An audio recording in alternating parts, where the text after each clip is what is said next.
नमस्कार। Mutual fund में बात करने के पहले एक छोटा सा आपको सार बता देता हूँ कि वो काम कैसे करता है। म्यूचुअल फंड एक ऐसा निवेश होता है जिसमें बहुत सारे निवेशकों का, बहुत सारे लोगों का पैसा एक साथ एकत्रित करके एक बड़ी अमाउंट को प्रोफेशनल फंड मैनेजर, जो कि अनुभवी होता है, काफ़ी क्वालिफाइड होता है, उसकी खुद की टीम होती है जो विभिन्न चीज़ों के ऊपर रिसर्च करके फिर उसमें पैसा डालते हैं। तो इस टीम के रिसर्च के आधार पर और अपने अनुभव के आधार पर वह प्रोफेशनल फंड मैनेजर निर्णय लेता है कि उसे कहाँ किस चीज़ में इन्वेस्ट करना है, कब निकलना है, कितनी मात्रा में करना है। वो इन्वेस्टमेंट होता है, शेयर्स में होता है, बॉन्ड में होता है, ट्रेप्स में होता है, जिसे हम ट्रेजरी बिल्स कहते हैं। तो ऐसे बहुत सारे सेगमेंट्स होते हैं जिनमें वो निवेश करता है। तो इसमें जो लाभ मिलता है वो तो उस निवेश में जो पूंजी हमने डाली है वो जितनी हमारी हिस्सेदारी है उसके हिसाब से आपको उसका लाभ मिलता है, जिसे हम कैपिटल अप्रिसिएशन बोलते हैं। या जो डिविडेंड भी आएगा तो वो डिविडेंड उस हिसाब से लोगों के बीच में डिस्ट्रीब्यूट होता है, मतलब उसे बांटते हैं। आप इसमें नेट एसेट वैल्यू मतलब एनईवी के आधार पर वही प्राइस डिसाइड होती है, उस प्राइस पे आप उस म्यूचुअल फंड की हिस्सेदारी खरीदते हैं, उसी पे खरीदते हैं, उसी एनईवी पे बेचा जाता है, जो उस बिजनेस दिन के मतलब जिस दिन मार्केट चल रही है, जिस दिन वर्किंग डे है, उसके अंत में जब वो दिन बंद होने आता है उसके अंत में जो क्लोजिंग प्राइस आती है उसके आधार पर निर्णय होता है। अब दूसरी बात आती है कि म्यूचुअल फंड के साथ कॉस्ट क्या क्या एसोसिएटेड है।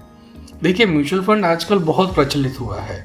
पिछले 10 सालों में स्पेशली 8.6 लाख करोड़ की इंडस्ट्री थी ये, जो 50 लाख करोड़ से भी ज़्यादा हो गई है। इसके पीछे कारण एक ये है, चाणक्य जी ने कहा है कि वाणिज्यम व्यवहारेषु, अर्थात व्यवसायों में वाणिज्य सबसे अच्छा है। अब बात करते हैं म्यूचुअल फंड के कॉस्ट की। एक्सपेंस रेशियो, देखिए जो एक्सपेंस रेशियो होता है ना वो बहुत मायने रखता है निर्णय लेने में कि हमें इस म्यूचुअल फंड के साथ जाना चाहिए कि नहीं। आपको अगर कंपेयर करना है तो ये एक बहुत बड़ा कारक होगा कि जो आपको सोचना चाहिए निर्णय लेने के पहले, क्योंकि आगे का जो आपका रिटर्न आने वाला है उस पर ये फ़र्क डाल देता है, अच्छा खासा फ़र्क डालता है। वो मैं आपको विस्तार पूर्वक समझाऊंगा कैसे। तो एक्सपेंस रेशियो में आपका आता है एनुअल फीस होती है जो फंड मैनेजर चार्ज होता है, जो कुछ परसेंटेज होती है, नॉमिनल परसेंटेज होता है पॉइंट में, ठीक है। फिर उसके साथ प्लस होता है मैनेजमेंट फीस, एडमिनिस्ट्रेटिव फीस और बाकी के ऑपरेटिंग कॉस्ट। ऑपरेटिंग कॉस्ट में आपका आएगा लोड फीस। लोड फीस में क्या रहता है, एंट्री और एग्जिट फीस। जब आप म्यूचुअल फंड में एंट्री करते हैं मतलब खरीदते हैं, एग्जिट मतलब बेचते हैं, तो उसकी भी फीस लगती है। फिर उसके बाद आता है रिडम्पशन। रिडम्पशन मतलब आप पैसा निकाल रहे हो, आपका म्यूचुअल फंड कंटिन्यू रहेगा, निवेश आपका निरंतर चलता रहेगा, पर बीच में आपको अगर पैसे की आवश्यकता किसी कारणों से पड़ गई, आपने उसको अगर निकाला तो उसका भी चार्जेस लगता है, उसका भी फीस है।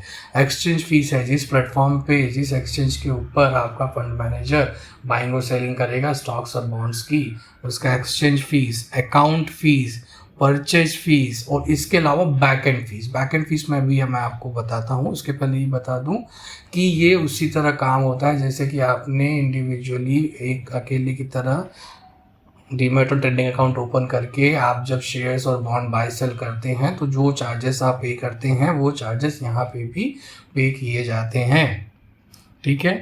बैक एंड लोड फीस में आता है आपका डिस्ट्रीब्यूशन फीस हो गया, ठीक है, जैसे मार्केटिंग एक्सपेंसेस, पैम्पलेट वगैरह, प्रॉस्पेक्ट्स वगैरह जो प्रिंट होते हैं, ठीक है।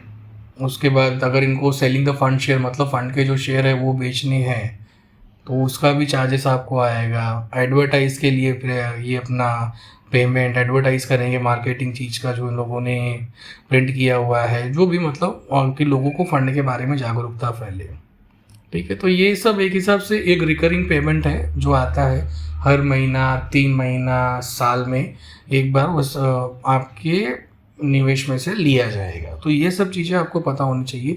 उसके बाद बहुत ही महत्वपूर्ण आता है जो चार्जेस है स्विचिंग फीस। ये कुछ टर्म, ये स्विचिंग ऑप्शन लास्ट के कुछ सालों में आया गया है म्यूचुअल, ये अपना क्या लाया गया है म्यूचुअल फंड इंडस्ट्री में कि आप एक स्कीम में जिसमें आप अभी बने हुए हैं, आपको लग रहा है वो स्कीम आगे परफॉर्म नहीं करेगी तो आप दूसरे स्कीम में जाना चाहते हैं या और किसी अन्य कारण से आप स्विचिंग करते हैं तो स्विचिंग फीस भी आपको लगती है। ठीक है, जैसा कि देखिए आप उम्मीद कर सकते हैं कि फीस और खर्च अलग अलग फंड में अलग अलग होते हैं। ठीक है, तो जैसा कि मैंने पहले आपको बताया था कि एक्सपेंस रेशियो का क्या महत्व है, वही मैं आपको बताता हूँ। जैसे दो फंड है, ठीक है, आपके लिए समान रिटर्न उत्पन्न करने के लिए उच्च लागत वाले फंड को कम लागत वाले फंड से बेहतर प्रदर्शन करना चाहिए। लागत मतलब एक्सपेंस रेशियो की बात कर रहा हूँ मैं, क्योंकि यहाँ तक कि फीस में छोटा अंतर भी समय के साथ रिटर्न में बड़े अंतर में तब्दील हो सकता है। उदाहरण स्वरूप, यदि आपने ऐसे फंड में निवेश किया है जो खर्चों से पहले वार्षिक 5% रिटर्न देता है और फंड का एक्सपेंस रेशियो 1.5% है, तो 20 वर्षों में आपके पास लगभग 19,612 रुपये होंगे। लेकिन अगर वहीं दूसरे फंड का खर्चा केवल 0.5% है और वो भी 5% रिटर्न दे रहा है, तो आपके पास 20 वर्षों के पश्चात 24,002 रुपये होंगे। अंतर पे ध्यान दीजिए, कहाँ 19,612 और कहाँ 24,002। रिटर्न भी कम पकड़ा है, मात्र 5%। वैसे तो म्यूचुअल फंड 10 से 15% के बीच में रिटर्न देते हैं साल का, तो कितना अंतर पड़ जाएगा। इसलिए फंड के कॉस्ट और एक्सपेंस रेशियो पे आपका ध्यान देना जरूरी है। निवेशकों को इन संभावित छिपे हुए शुल्कों को उजागर करने और अपने वित्तीय उद्देश्यों, जो कि अपने फाइनेंशियल गोल्स के आधार पर सूचित निर्णय लेने के लिए फंड के प्रोस्पेक्टस और शुल्क रचना की सावधानी पूर्वक समीक्षा करनी चाहिए। क्यों? क्योंकि चाणक्य कहते हैं, अधितेजम यथा शास्त्रम नरो जानाति सत्तम धर्मोपदेश विश्चातम कार्या शुभाशुभम। जो व्यक्ति शास्त्रों के सूत्रों का अभ्यास करके ज्ञान ग्रहण करेगा, उसे अत्यंत वैभवशाली कर्तव्य के सिद्धांत ज्ञात होंगे। उसे इस बात का पता चलेगा कि किन बातों का अनुसरण करना चाहिए और किन का नहीं। इससे अच्छाई और बुराई का भी ज्ञात होगा और अंततः सर्वोत्तम का ज्ञान होने की सफलता मिलती है। अब म्यूचुअल फंड का जो AUM है हमारे देश में, वो कुछ बड़े देशों जैसे इजराइल, नॉर्वे, थाईलैंड, स्वीडन की GDP से भी ज़्यादा हो गया है। सुन के अच्छा लग रहा होगा। यानी कि ये 4 देश और इनकी जनसंख्या, इन चारों देशों की, एक देश की बात करते हैं, एक देश की जनसंख्या मिलके साल में जितना कमा रही है, हम भारतीय तो उतना म्यूचुअल फंड में निवेश कर चुके हैं और हमारा निवेश 50 लाख करोड़ का मार्क क्रॉस कर चुका है। और आश्चर्यजनक रूप से दिसंबर 2023 में तो SIP का इनफ्लो 17,000 करोड़ पर मंथ के पार चला गया। म्यूचुअल फंड इंडस्ट्री का AUM दिसंबर 31 2013 में 8.26 लाख करोड़ से मात्र 9 वर्षों में 50 लाख करोड़ के पार चला गया, मतलब 6 गुना ज़्यादा। ये हमारे देश में उपलब्ध अपार संभावनाओं को दर्शाता है। अब यहाँ पर एक यक्ष प्रश्न खड़ा होता है। यदि हम इतिहास में नज़र डालते हैं तो जब ऐसे 2 इवेंट हुए थे, यानी कि अवसर आए थे जब पैसा बहुत ज़्यादा मात्रा में अर्थव्यवस्था में रोल हो रहा था। पहला था 90 के दौर में टेक बूम और 2008 का क्राइसिस। इन दोनों क्राइसिस के समय पैसा बहुत लग गया था मार्केट में, लेकिन जब गिरा तो लोगों की नींव हिला के रख दिया था लोगों को। वैसे ये 2 क्राइसिस पर्टिकुलर सेक्टर में आए थे। 90s वाला तो इंटरनेट के कारण और 2008 का रियल एस्टेट के कारण US में जो प्रॉब्लम हुई थी, लेकिन इसका असर पूरी मार्केट में देखने मिला। परंतु यहाँ तो फ्लो सीधा म्यूचुअल फंड में है। प्रश्न ये है कि क्या मार्केट इतना पैसा खपा पाएगा और रिटर्न दे पाएगा? भले ही बॉन्ड में इन्वेस्ट हो, पर कंपनियां उतना पैसा वापस दे पाएंगी विद इंटरेस्ट? अगर उन्होंने अपनी ज़रूरत से ज़्यादा पैसा ले लिया है और अगर म्यूचुअल फंड ने AAA या BBB+ रेटिंग से नीचे की कंपनी में निवेश किया है, तो क्या वापस आएगा पैसा? इतिहास में कुछ ऐसी घटनाएं हुई हैं कि कंपनियां उठ गई हैं, आधे भाव भी नहीं मिले हैं। इसलिए दुर्घटना से देर भली। आपका जो एडवाइज़र है उससे प्रश्न करिए। अगर आप स्वयं से ये इन्वेस्ट करने जा रहे हैं, स्वयं से निवेश कर रहे हैं, तो स्वयं से प्रश्न कीजिए, क्योंकि दर्शना ध्यान संस्पर्शमस्सी कुर्मीच पक्षिणी शिशु पालयति नित्यम तथा सज्जन संगति। जैसे मछली दृष्टि से, कछुआ ध्यान देकर और पंछी स्पर्श करके अपने बच्चों को पालते हैं, वैसे ही संतजन पुरुषों की संगति मनुष्य का पालन पोषण करती है। आपका जो अच्छा एडवाइज़र है वो आपको पूरा डिटेल देगा। अगर आप स्वयं से कर रहे हैं तो आप पूरा डिटेल पढ़िए।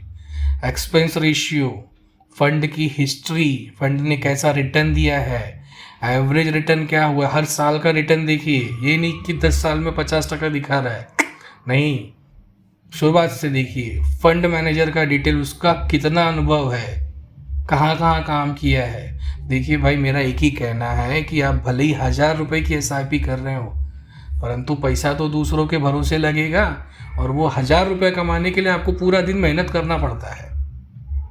1000 रुपया महीना, साल का 12,000 रुपया हुआ, और 12,000 छोटी रकम नहीं होती है। सारी ये जानकारियां आपको जब संतुष्ट करें तो स्वयं निम्नलिखित बातें खुद से सर्च करें। पुनः एक फंड का डिटेल मैं आपके सामने रख रहा हूँ।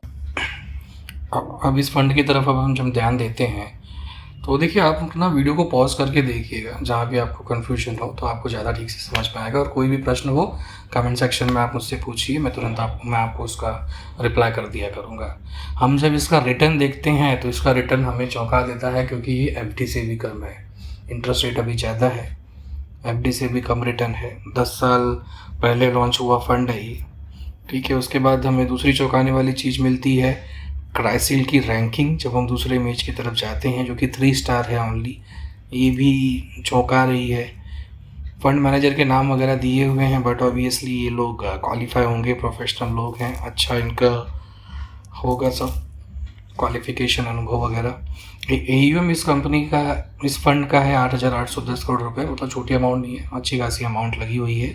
हम कह सकते हैं कि $1 billion this fund is currently handling. Launch date दिया हुआ है। उसके बाद दूसरी चौंकाने वाली चीज़ आती है एक्सपेंस रेशियो। आप ध्यान देंगे तो इसका एक्सपेंस रेशियो रेड में दिखा रहा है 0.47%, क्योंकि इसी कैटेगरी के जो बाकी फंड है उनका एक्सपेंस रेशियो मात्र 0.34% है। एक चीज़ और हमें चौंका गई। उसके बाद जब हम आते हैं एग्जिट लोड की तरफ, हम ध्यान देते हैं तो एग्जिट लोड में 0.25% चार्ज कर रहा है सेल वैल्यू का।